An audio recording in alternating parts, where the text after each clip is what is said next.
የትዳር አጋር የሚመርጥ ሰው ከትዳር አጋሩ ገንዘብን አይሻ፣ የወላጆቹንም ባለጸግነት አይመልከት፣ የቀየውንም ታላቅነት አይ። እናስ ንጽሐ ነፍስን ይመልከት። ከትዳር አጋራችሁ ማየት ያለባችሁ ንጽሐ ነፍስን፣ ፈሪሃ እግዚአብሔርን፣ ደግነትንና ልባምነትን ፈልጉ። እየሰማችሁ ነው? አንዳንድ ወንዶች አሉ ሚስቶቻቸውን እንኳን በቅጡ ማያሳርሱ እንዳትታረስ የሚያደርጉ ዋ ጦፍሪና እያሉ ኪችን እየገቡ የሚቆጣጠሩ 8 ቁጥርም 11 ቁጥርም ልትሆን ትችላለች። ብቻ ግን ነፍሷ እንዴት የተዋበ ይሁን እንጂ ንጽሐ ነፍስን ፈሪሃ እግዚአብሔርን ደግሞ ደግነትን ልባምነትን ታገኝ እንጂ ስንትስ ቁጥር ብትሆን ምን አስጨነቅ? ደርሶ ማግባት ደርሶ መፋታት፣ ይሄ ነው ችግሩ። ተምሮ መግባት። አሁን እንደው ስታገቡ ምን እያረጋችሁ እንደሆነ ይገባችሁ? ምን እያረጋችሁ እንደሆነ እኮ አይገባችሁ። ደርሶ ማግባት ደርሶ መፋታት፣ ይሄ ነው ችግሩ። ተምሮ መግባት። አሁን እንደው ስታገቡ ምን እያረጋችሁ እንደሆነ ይገባችሁ? ምን እያረጋችሁ እንደሆነ እኮ አይገባችሁ። አሁን ሚስት ቤተክርስቲያን እንደሆነች የሚያውቃለ? ባል ክርስቶስ እንደሆነ የሚገባው አለ? ለባሏ ስትታዘዝ ለክርስቶስ እንደምትታዘዝ የምትቆጥር ሴት አለች? ባሏን ስትንቅ ክርስቶስ እንደምትንቅ የሚገባት ሴት አለች? ሚስቱን ሲያቃልል ቤተክርስቲያንን እንደሚንቅ የሚገባው ሰው አለ? የለም። ባልና ሚስት ሲፋቱ ክርስቶስና ቤተክርስቲያን ተለያዩ ብሎ እንደካደ እንደሚቆጠርበት የሚረዳ ሰው አለ? የለም። እማያውቁት ያላውራ በጎች የጸነሱ ዝጉርጉር የሌላቸው ክርስቶስን የማይመስሉ ምዕመናን፣ ክርስቶስን የማይመስል ትዳር፣ ክርስቶስን የማይመስል ገዳም፣ ክርስቶስን የማይመስል ቤተ ክህነት፣ ክርስቶስን የማይመስል ንግድ፣ ክርስቶስን የማይመስል ንግግር፣ ክርስቶስን የማይመስል ስልጣን፣ ክርስቶስን የማይመስል አለባበስ፣ ሁለንተናችን ክርስቶስን የሚመስል ምልክት የለንም። መድኃኔዓለም ምልክት እንዲኖረን ያድርገን።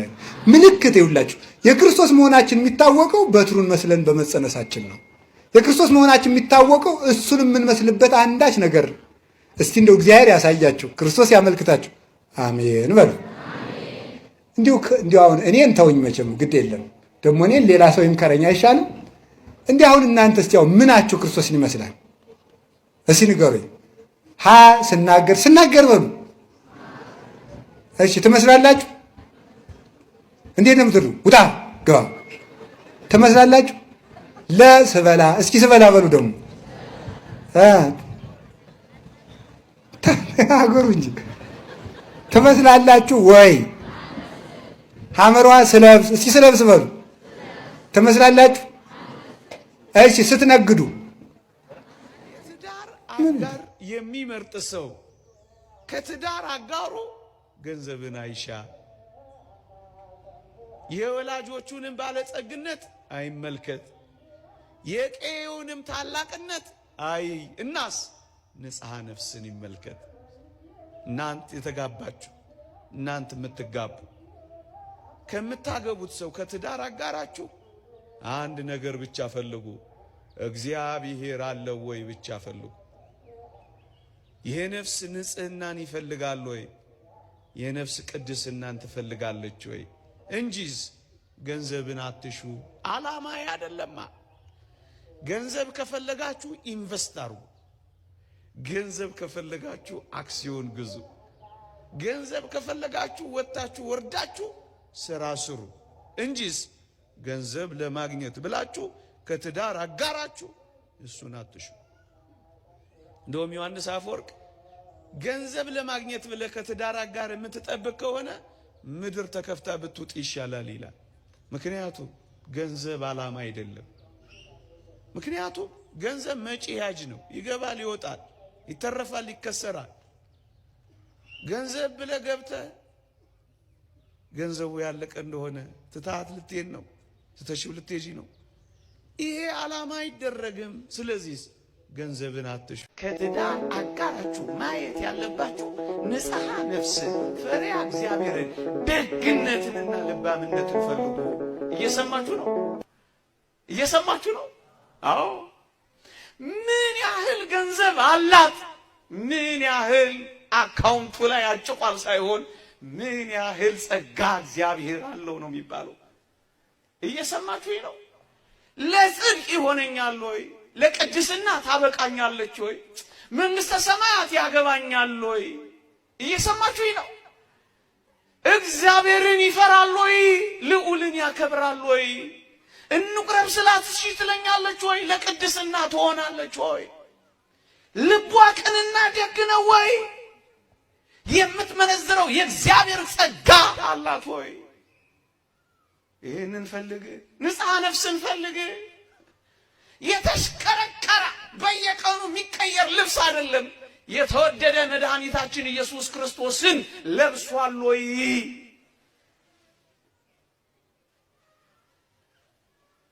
ገንዘብን አትሹ፣ የቄውንም ባለጠግነት አትመልከቱ፣ የወለደችንም ባለጠግነት አትዩ የሚለው እኮ ለዚህ ነው። እናንተ ኦርቶዶክሳውያን አያችሁ፣ በኦርቶዶክሳዊ ትምህርት ትኩረት ልናደርግ የሚገባው እግዚአብሔርን መፍራት ላይ፣ ንጽሐ ነፍስ ላይ፣ ልባምነት ላይ፣ ደግነት ላይ፣ ጽድቅ መስራት ላይ፣ ለቅድስና መመቸት ላይ እሱን አተኩረን ከሰራን ነው። አንዳንድ ወንዶች አሉ ሚስቶቻቸውን እንኳን በቅጡ ማያሳርሱ እንዳትታረስ የሚያደርጉ ዋ ፖፍሪና እያሉ ኪችን እየገቡ የሚቆጣጠሩ 8 ቁጥርም 11 ቁጥርም ልትሆን ትችላለች። ብቻ ግን ነፍሷ እንዴት የተዋበ ይሁን እንጂ ንጽሐ ነፍስን ፈሪያ እግዚአብሔር ደግሞ ደግነትን ልባምነትን ታገኝ እንጂ ስንትስ ቁጥር ብትሆን ምን አስጨነቀ? የብረት መዝጊያ ነው የሳጥራ መዝጊያ ነው አትበሉ። ያስፈልጋል፣ ሊያስፈልግ ይችላል። ዋና ነገር ግን አይደለም። የቀዩንም ታላቅነት አትመልከቱ። በዚህ ዘመን ዲያስፖራ ነው አትበሉ ማለት ሊሆን ይችላል። ቢሆንም ባይሆን ዋና ነገር ግን አይደለም። እዩ፣ ገንዘብን አትሹ፣ የወላጆቹንም ታላቅነት አትመልከቱ፣ የቀዩንም ክብር አትዩ፣ ውበትንም ደምግባትንም አትመልከቱ። ምክንያቱም ውበት ሐሰት ይሆናል፣ ደምግባትም ከንቱ ይሆናል። እድሜ ያረጃል፣ ሰውነትም ይሸበሸባል። በሽታ ሲመጣ ይፈርሳል፣ ፀሐይ ሲወጣበት ይከስላል። ንጽሐ ነፍሷ እግዚአብሔርን መፍራቷን፣ መልካምነቷን፣ ደግነቷን እንጂ ሌላ ነገሯን አትመልከተው። አንቺን ቆንጆ ሆይ ንጽሐ ነፍሱ ለጽድቅ ያበቃኛል ወይ? የእግዚአብሔር መንግሥት ያወርሰኛል ወይ? በስነ ምግባር ያጌጠኛል ወይ? እንቁረብ ስለው እሺ ይለኛል ወይ? እንድተጋና እንዳበረታ አጋዥ ይሆነኛል ወይ? ወደ መንግሥተ ሰማያት ይዞኝ ይገባል ወይ? የነፍስ ንጽሕና አለው ወይ? ሌላውስ ዋና ነገር አይደለም። ለምን? ገንዘብን አትሹ። ለምን? ወዳጄ ገንዘብ ይመጣል ይሄዳል፣ እውነት ሐሰት። ይተረፋል ይከሰራል፣ እውነት ሐሰት።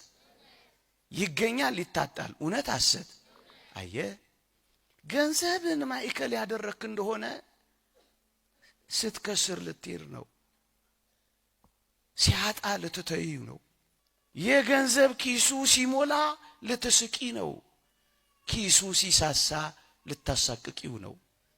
ስለዚህ ወጣቶች ሆይ የነፍስ ባለጠግነቱን እግዚአብሔር ባለጸጋው አለው ወይ ነው እንጂ ዋና ነገር ያስፈልጋል። ዋና ነገር ግን የሚያሙት አታውደልድሉ፣ አትንከራተቱ። በጊዜ አግቡ። እድሜያችሁ ሲደርስ በስርዓት ክርስቲያኗን አግባት፣ ክርስቲያኑን አግቢው። አብራችሁ ሰርታችሁ ደጉ፣ ተመረቁ፣ ተባረኩ። ዝሙትን ሽሹት፣ ርቁት፣ ራቁት፣ ተጸየፉት። ዛሬ እኮ በየሜዳው ነው አስከሬን የሚወድቀው አይደለም እንዴ? ደም በከንቱ ይፈሳል፣ የሰው ልጅ ያልቃል። በየዓለማቱ ምን ሰማው የጦርነት የግድያ የደም መፍሰስ ነው። ከባዕድ ወገን አታግባ፣ ሃይማኖትህን ጠብቅ። ጋብቻ እንደ እንስሳ አሁን በሬ የትኛዋንም ላም ካገኘ ይወጣል፣ ውሻም እንደዚያው ነው፣ አንበሳውን ዝሆኑም። ሰው ግን እንደዛ አይደለም። ሰው ሃይማኖት ይጠይቅ፣ ምግባር ይጠይቅ። ይሄ ህይወት ነው፣ የህይወት አካል። ወደ ዝሙት ወደ ርኩሰት ጨለማ አታስገባም። ምጽዋት የእግዚአብሔርን ረድኤት ታቀርብልሃለች። ለሰው የሚያዝንን ሰው እግዚአብሔር ያዝንለታል። ይሄ ደግሞ ሰራተኛ የሰራተኛ ደሞዝ አታሰንብቱ፣ አቱላ አታሳድር። ስጠው ድሃውን። በላቡ ወጥቶ ደክሞ ሰርቶ ካገለገለ በኋላ ለምን ገንዘቡን ነገ ከነገ ወዲያ ለምን ትለዋለህ? አንዳንዱ ሰው በዚህም ኪዳነ ምሕረት ይመጣል፣ በዚህ ሩፋኤል ይመጣል፣ በዚያ ደግሞ ጠንቋይ የሚሄድ ሰው አለ። እንደዚህ እኩል የሚያደርግ አትርገማት ሀገር እዚህ ሀገር ተፈጥሬ አትበል። ሀገርህንማ ገነት አስመስሎ ነው የሰጠህ። እኛው ራሳችን ከፍተን ነው የከፋችብን። ደም አፈሰስንባት፣ መሬቱ እህል በረከት እንዳይሰጥ ከለከለ። ክፋት ዘራንባት፣ እሾህ አሜከላ ታብቅልብህ እንዳለው ለአዳም ዛሬም እሾህ አሜከላ የምትሆነው በኃጢአታችን ምክንያት ብቻ ነው። ምጽዋትም በመጸወት ጊዜ በገንዘብህ አትዘን። በኋላ አንድ ነገር ሲቸግርህ ይህን ባልሰጠው ኑሮ ለዚህ የሆነኝ ነበር ብለህ አትጸጸት ማለት ነው። እግዚአብሔር ረድኤቱን ለየበት ለኪዳነ ምሕረት ለገብርኤል ለሚካኤል የሰጣቸው መሬቶች በሙሉ ሳያፈሩ ቀሩ። የሰይጣን መሬት ግን በጣም አፈራች። ሰይጣን ተንኮለኛ ነው። ለጊዜው ሀብት ይሰጣል፣ የሆነ ነገር ይሰጣል፣ በጠንቋዩ የተነገረው እውነት ያስመስላል። ሰይጣን በጣም አሳሽ ተንኮለኛ ብልሃተኛ